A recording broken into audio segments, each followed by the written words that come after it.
I don't think I've seen a full war room like this for a long time, meaning it's going to be quite exciting. Rick Lagina has called an important meeting with the team in the war room. We have to follow where the clues lead us, and the clues come from the research. After the recent discovery of the mysterious empty vault-like structure in the swamp, Rick asked team members Doug Kroll and Judy Rudebush, along with historian Terry DeVoe, to search through different archives known to contain previous searcher records connected to the Oak Island mystery. Terry and Doug went down to the Connecticut Museum of Culture and History.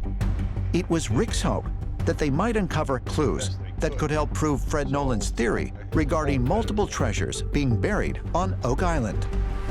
So, Doug, I'll turn it over to you. Well, this Oak Island material that we found in Connecticut really is due to the work of Terry DeVoe. In amongst things that he was researching down there, he noted this particular individual whose face I think you should be able to see on the screen now, William B. Goodwin.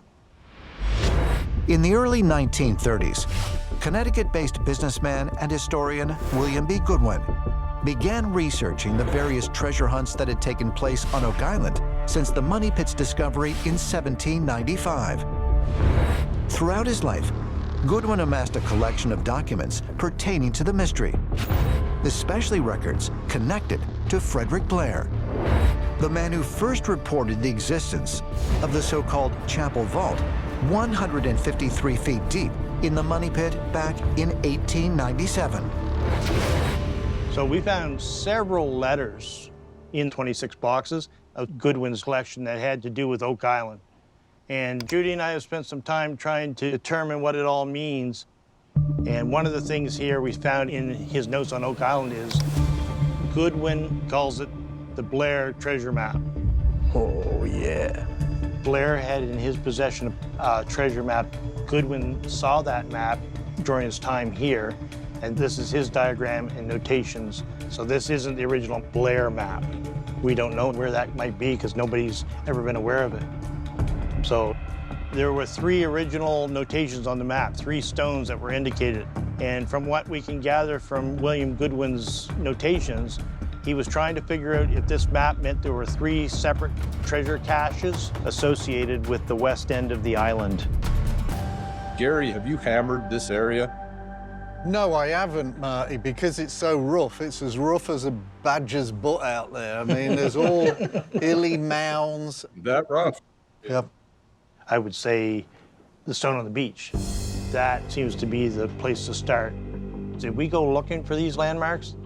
Find the stones that are the original landmarks on the original map and try to find out whether there's any treasure caches nearby. This is good work. This is excellent work. It may lead us to something. Marty's right. We follow the clues as we have currently interpreted them. So I say we get after it. Let's go look. All right, let's see if we can find the treasure. The Goodwin map delineates several boulders on Lot 1. It's a treasure map. It has an X marks the spot.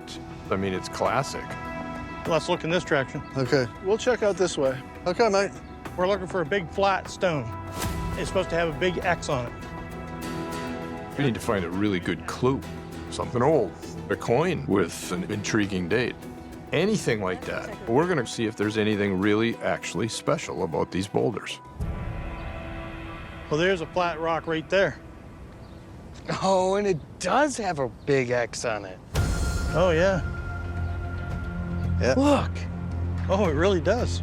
And no mistake in that. this is in the right spot. A carved X on a flat boulder, just as the believed treasure map indicated? Hey, guys, check this out. Could that mean that the team may be on the verge of a major discovery? Look at that. A very prominent X. Yeah. All right, let's see if there's anything around it and see if there's any metals under it as well, because if there was something under it, I'd detect it with this. Right. Well, we'll stand back and give you room. No, nothing underneath it made of metal.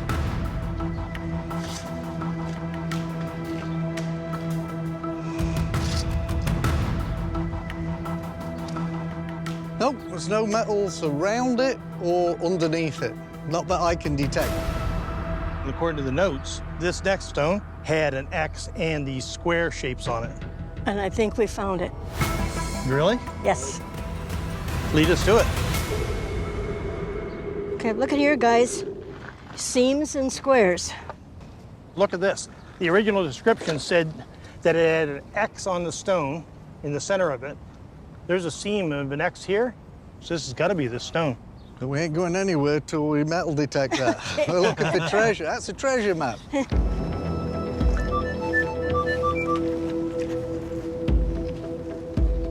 go around it and then on top of it. Here we have a point on a treasure map that truly exists. These are real landmarks. What does it all mean? We have to work to find that out. I'm not getting any hits, unfortunately, but this might be markers sending us somewhere else to find the treasure. And that's the thing, the map, the way they were interpreting it, off this rock, it's supposed to be 91 feet back inland, parallel to Center Road. So we run a tape in that way. There should be a kidney-shaped rock. So if that kidney rock's here, we're in business. We're aiming to try and keep the same bearing as the road. And what shape is the stone? It's kidney-shaped.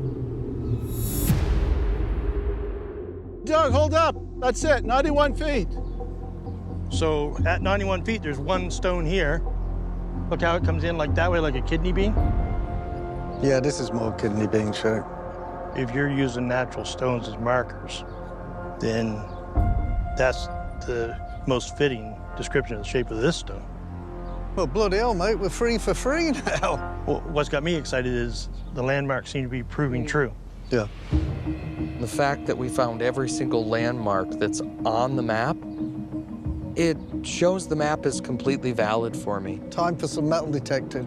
I can't wait to see where this leads us. Here we go. Maybe the positions of the rocks are important, and maybe the positions of the rocks will help solve the mystery.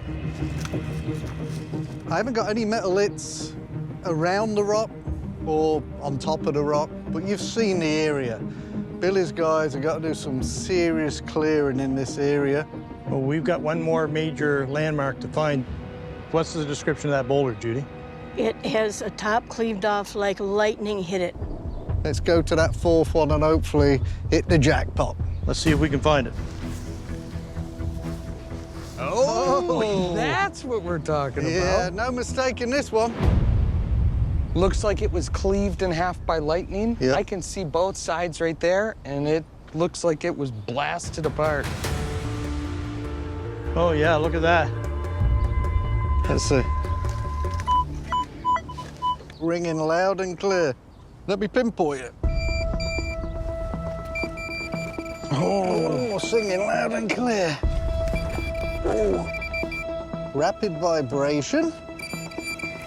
Wow, that's Look big. at that pin. Yeah, that's not rebar. This is an old hand-forged piece of iron.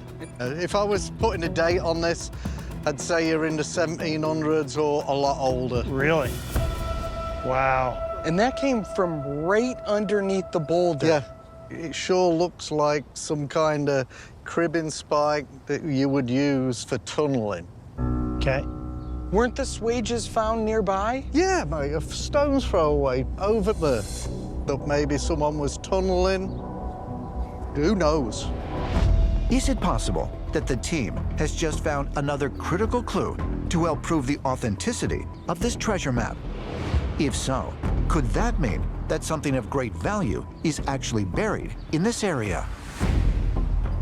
You know what it does for me? It takes this from a rock on a map to a place where there's been a human intervention. Someone's been looking here or depositing something. I think what we got to do is go back and inform the guys of what we found in regards to this map. It is a top pocket find as far as I'm concerned, but unless you guys are paying me laundry bill, it's going in the bag.